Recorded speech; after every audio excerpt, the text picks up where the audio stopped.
Bonjour, je suis Sidroth, votre journaliste d'investigation.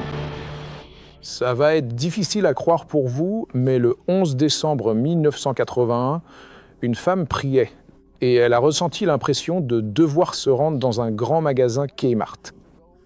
Et elle a conduit jusqu'au magasin, est sortie de sa voiture et marre de palme. Que s'est-il passé ? Eh bien, je marchais vers ma voiture et quand je suis arrivée à la voiture, j'ai senti quelque chose dans mon dos. Et je me suis dit, qu'est-ce que c'est ? Et je me suis retournée et il y avait cet homme qui se tenait là. Il tremblait et pleurait et il était habillé en noir. Il avait une arme à peu près de cette taille. Pas une petite arme de poing. Un gros revolver de calibre 38. Et il me le pointait dessus. Et puis, quand je me suis retournée, il me l'a mis juste ici. Et il a dit, je suis l'homme qui a tué la fille hier soir c'était dans un bar à San Antonio, Texas, là où j'habite. Et il a dit, et j'ai arraché le cœur d'un homme en prison. Et si tu ne fais pas exactement ce que je te dis de faire, je vais te tuer. Et je savais qu'il était sérieux. Je n'avais jamais vu personne qui ressemble de près ou loin à cet homme, sauf à la télé. Et donc, et l'autre chose, c'est que je n'avais pas lu le journal. Donc, je ne savais pas que cet homme avait fait ça. Mais c'était à la une de nos journaux et des amis à moi m'ont dit qu'il y avait des hélicoptères qui survolaient San Antonio à la recherche de cet homme. Non, je veux dire, ce qu'il a dit était déjà assez grave. Ouais. Mais et si vous aviez su que c'était un homme Ouais, je savais pas. qui a assassiné et violé 30 femmes. Et ce qui est assez incroyable, c'est qu'il recherchait un profil bien précis. Il cherchait une femme, parce que ce sont les femmes qu'il avait assassinées et violées auparavant, qui ressemblaient exactement à Margue. Mais elle ne savait rien de tout ça. Donc, vous avez un pistolet dans les côtes. Quelle est la première chose à laquelle vous avez pensé ? Ouais, eh bien, la première chose à laquelle j'y ai pensé, c'est « je vais mourir aujourd'hui ». C'était la première pensée qui m'est venue à l'esprit. Et je pouvais sentir cette terreur essayer de m'envahir. Je pouvais sentir mon corps commencer à trembler. Et puis, ce qui est très intéressant, c'est que les mots qui sont sortis de ma bouche ont été « Connaissez-vous Jésus-Christ ?» Vous dites ça avec un pistolet dans les côtes. Connaissez-vous Jésus-Christ ? Qu'est-ce qu'il a dit ?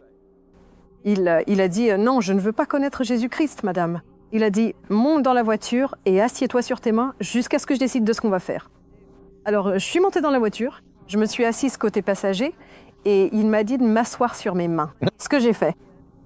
Et il a enfoncé son arme juste ici, dans mes côtes. Et il m'a dit « Si tu essayes de t'échapper, je tirerai avec cette arme et je te tuerai. » Donc, et je savais qu'il était sérieux. Je n'avais jamais vu quelqu'un comme cet homme. Enfin bref, j'ai commencé à prier. Et j'étais comme ça dans ma voiture et je priais. Et tout à coup, j'ai vu comme une image en moi. Et j'ai aussi vu des passages de la Bible, comme s'ils étaient là, devant moi. Et l'un des passages disait « Je vous ai donné le pouvoir de marcher sur les serpents et les scorpions, et sur toute la puissance de l'ennemi. Rien ne pourra vous nuire. » Ça vous a aidé ? Oui, ça m'a aidé. Je veux dire, j'étais croyant en Jésus depuis de nombreuses années. Et bien sûr, vous savez, cet homme me disait qu'il allait me tuer. Et je vois ce que Dieu... J'ai senti que c'était ce que Dieu me disait. C'était l'Écriture. Et puis, j'ai vu le passage qui disait « Voici les signes qui accompagneront ceux qui croient. Ils chasseront les démons. » Alors j'ai eu une image de moi-même, retirer mes mains de dessous moi, les poser sur sa tête et ordonner à ces esprits démoniaques de sortir de lui. Ce qui peut sembler très étrange, mais... Margie, toute cette histoire est irréelle pour moi. C'est irréel. Donc tu reçois tous ces messages de Dieu. Tous ces messages... Fou de Dieu. Mais en attendant, il y a un homme bien réel. Qui est... Un maniaque avec une arme juste à côté de toi qui a le contrôle. Mais tu sais, la Bible dit que tu ne luttes pas contre la chair et le sang. C'est-à-dire, en d'autres termes, que tu ne luttes pas contre un être humain. Tu luttes contre des principautés, des puissances et des dirigeants des ténèbres de ce monde. Elle dit que tu luttes bien souvent contre un esprit démoniaque. Et je veux dire, je savais que cet homme était rempli de ça. Il était tellement rempli de haine et de peur, et il était juste... On pouvait le voir sur tout son visage. Avez-vous prié pour lui ? Et je croyais en la Bible, mais... Avez-vous prié pour lui ? Je l'ai fait. C'était la chose suivante que j'ai faite. Et c'était probablement la chose la plus difficile, l'une des choses les plus difficiles que j'ai faites de toute la journée. Parce que, vous savez, la Bible dit d'avoir la foi. Et la foi, c'est croire ce que Dieu dit et ensuite le mettre en pratique. J'ai donc dû croire tellement ce que je voyais que je l'ai fait. Et je me suis dit, si ce n'est pas Dieu, je suis morte. C'est sûr. Si j'invente tout ça, alors j'ai pris j'ai dit, je ne l'ai pas regardé. J'ai dit, je vais prier pour vous. Et il a dit, madame, vous n'allez pas prier pour moi. Et j'ai répondu, si, je vais le faire.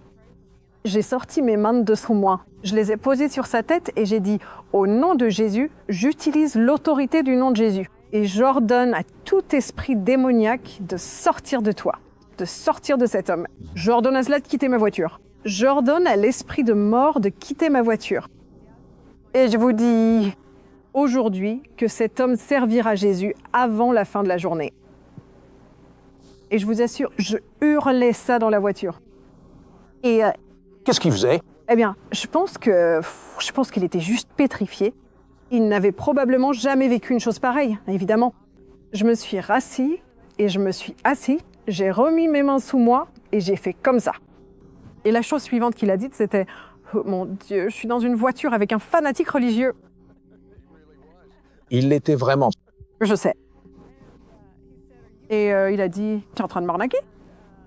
Et j'ai dit « Qu'est-ce que tu... » Je n'avais jamais entendu personne me dire ça.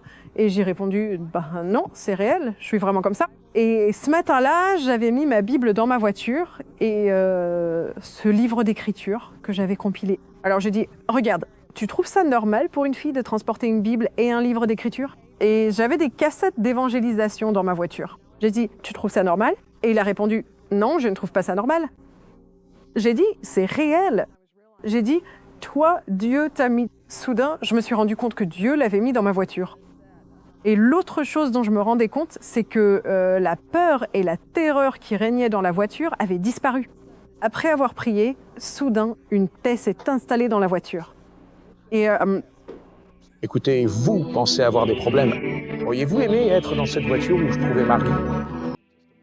Nous serons de retour dans un instant.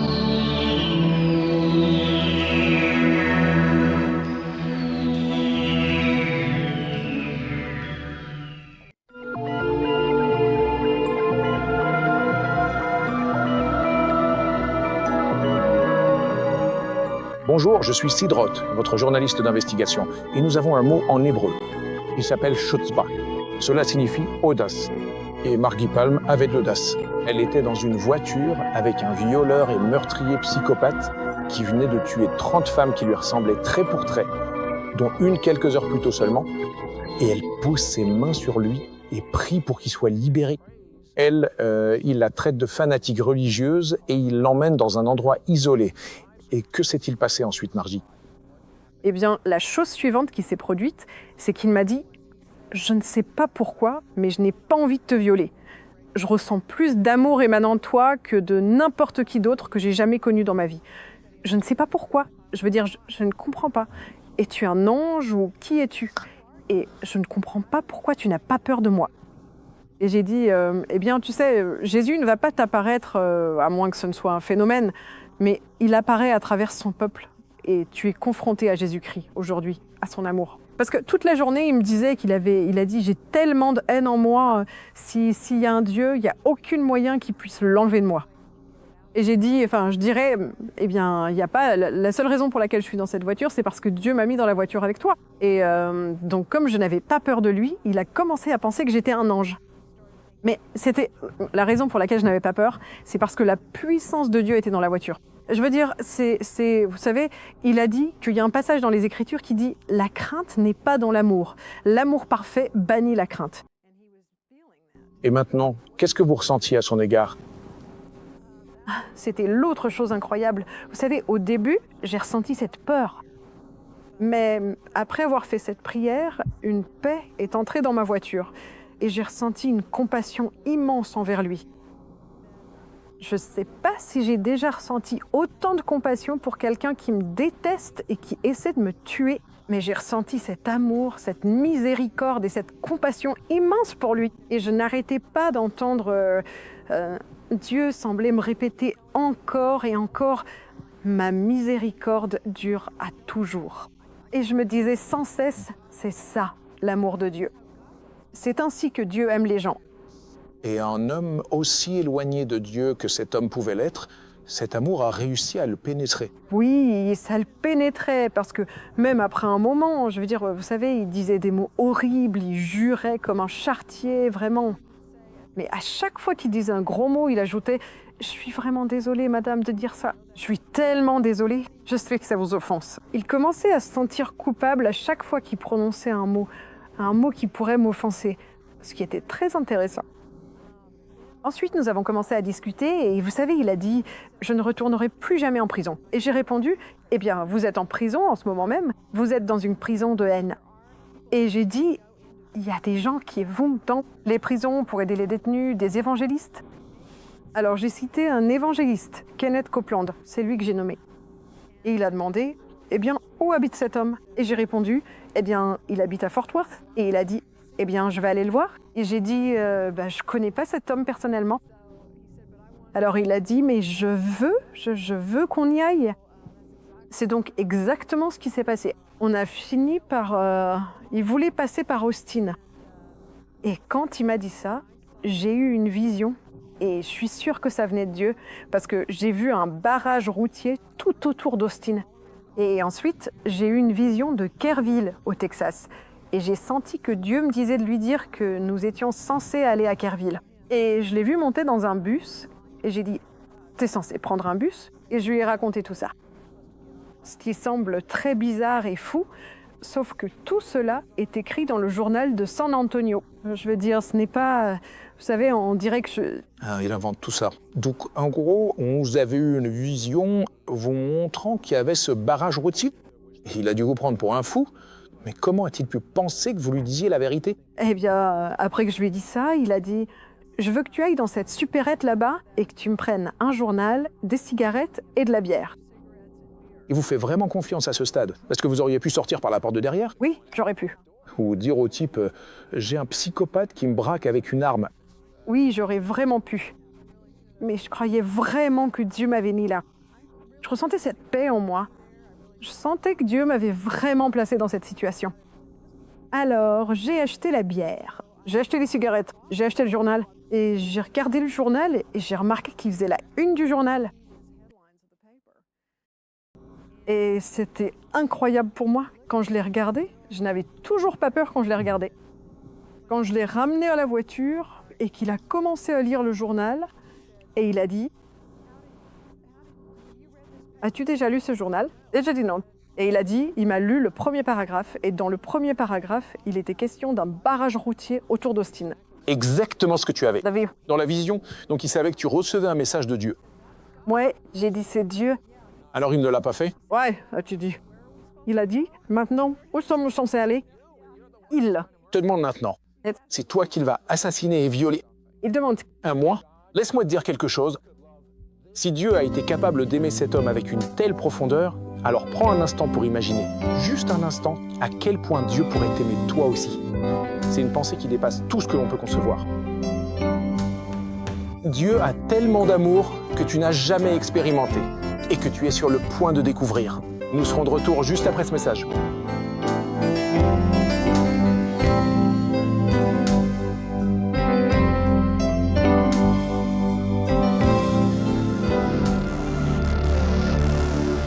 Je veux aller en régie pour savoir qui sera là la semaine prochaine. Janie, qui est au programme? Tu intervieweras une femme du nom de Rose Price qui a vécu les horreurs de l'Holocauste. Près de 100 de ses proches sont morts pendant l'Holocauste. Et Rose elle-même a subi des expérimentations et des tortures. Elle éprouvait tellement de haine qu'elle a fini par déménager en Amérique. Elle n'est pas morte dans l'Holocauste, ce qui était un miracle, mais elle gardait toujours de la haine envers le peuple allemand.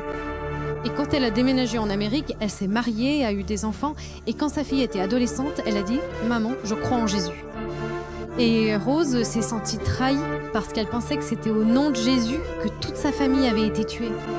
Alors Rose a simplement voulu prouver à sa famille que ce Jésus n'est pas le Messie. Et elle a fini par étudier les Écritures et elle a découvert que Jésus était vraiment le Messie.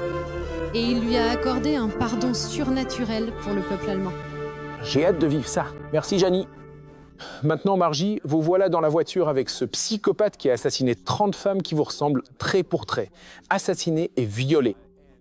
Et tout à coup, il se laisse diriger par vous, parce que Dieu est surnaturel. Il réalise que c'est Dieu qui parle à travers vous. Et il a même eu la confiance de vous laisser appeler votre mari. Oui, il m'a dit d'appeler mon mari. Alors j'ai appelé à la maison. Pourquoi vous a-t-il dit d'appeler? Votre mari? Eh bien, vous savez, il a dit. Toute la journée, il n'arrêtait pas de dire « Je sais pas si je vais pouvoir te laisser partir ou pas ». Et vous savez, il a juste changé d'avis. Il a dit « Appelle ton mari ». Alors j'ai appelé mon mari. Et quand mon mari a décroché, tout à coup, le calme que j'avais gardé toute la journée s'est envolé. J'ai commencé à trembler. J'imagine. Quand j'ai entendu sa voix, j'ai commencé à me demander « Est-ce que je vais revoir ma famille ?» Des choses comme ça.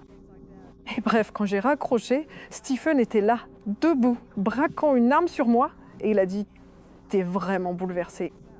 Et j'ai posé mes mains sur lui et j'ai dit « Au nom de Jésus, je prends autorité au nom de Jésus sur l'esprit de peur et je lui ordonne de me quitter. » Et il est parti immédiatement. Et cette paix est revenue en moi. Et j'ai dit « Pourquoi n'as-tu pas dit à ton mari ce qui s'est passé? Il n'aurait pas su. » Parce que Stephen était juste là. Je vois. Oui, il était juste là, braquant une arme sur moi pendant que j'étais au téléphone. Donc je pouvais pas lui dire. Et il savait que quelque chose n'allait pas. Et il arrêtait pas de demander « Qu'est-ce qui se passe ?» J'ai dit « Je rentrerai plus tard. Je suis en train de faire des courses. » C'était la période de Noël. Donc, vous savez, il en est resté là. Et donc, après avoir raccroché, j'étais secouée.